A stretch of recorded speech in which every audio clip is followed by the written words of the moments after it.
जय श्री बागेश्वर धाम सरकार, जय श्री बालाजी महाराज। तो दोस्तों, आपको बता दें कि गुरु जी ने पितृदोष के कुछ लक्षण बताए हैं। मतलब पितृदोष किस कारणों से लगता है और पितृदोष के क्या लक्षण होते हैं। तो इस पर गुरु जी ने कहा है कि पितृदोष का मतलब है यदि आपका कोई पूर्वज मर जाए, जैसे दादा दादी, नाना नानी या ताऊ ताई मर जाए और उनका विधिवत रूप से आधा संस्कार ना हो पाया हो और या कोई त्रुटि आ गई हो या हो जाए, तो वह प्रेत योनि में घूमते रहते हैं और अपने वंश वालों को बार बार परेशान करते रहते हैं। कहीं शादी विवाह में रोक लगाते हैं, तो कहीं सत्कर्म करें तो सत्कर्म में रोक लगा देंगे। कहीं आपको घर में मंगल कार्य होने में बाधा आएगी, कहीं मंगल कार्य होते होते कार्य अमंगल हो जाएंगे और आप आगे नहीं बढ़ पाएंगे। तो उसके कुछ लक्षण जो कि हमारे गुरु जी ने बताए हैं।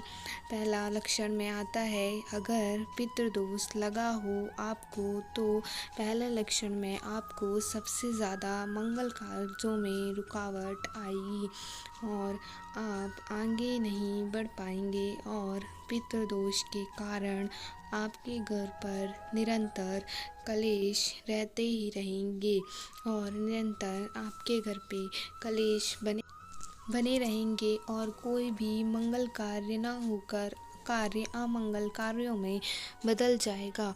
और पितृदोष आपको लगा हो तो आपके घर पर कभी भी धन संपत्ति नहीं रुकेगी। धन आएगा भी तो किसी न किसी रूप में जाने का रास्ता बना लेगा।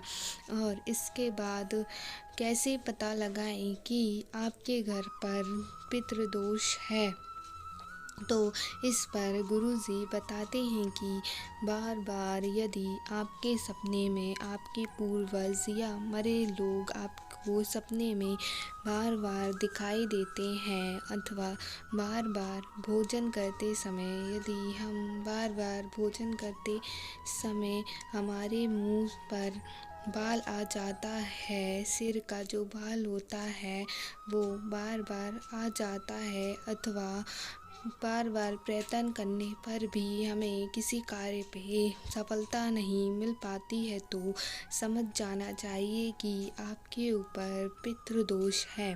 और पितृदोष की निवृत्ति के लिए पितृपक्ष के समय पितरों के नियमित कुछ ना कुछ सत्कर्म करते रहना चाहिए। मतलब कि पितरों के लिए हमें पितृपक्ष के समय पर कुछ ना कुछ सत्कर्म, जैसे कि भागवत राम कथा, भागवत कथा, शिव महापुराण आदि सत्कर्म हमें करते रहना चाहिए।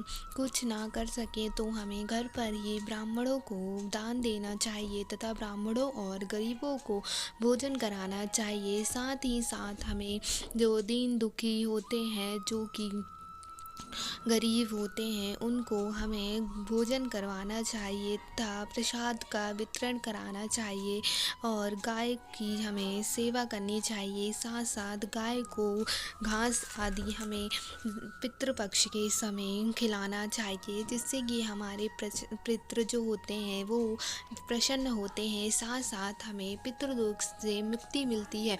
पितृपक्ष के समय हमें अपने पितरों को याद करते रहना चाहिए और हमें सत्कर्मों में अपना मन लगाना चाहिए, जिससे कि हमारे जीवन में पितृदोष शांत होता है तथा हमें पितृदोष से निवृत्ति मिलती है।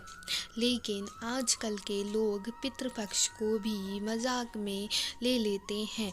यदि पितृदोष से निवृत्ति चाहिए है तो हमें पितृपक्ष पर सत्कर्म करते रहना चाहिए।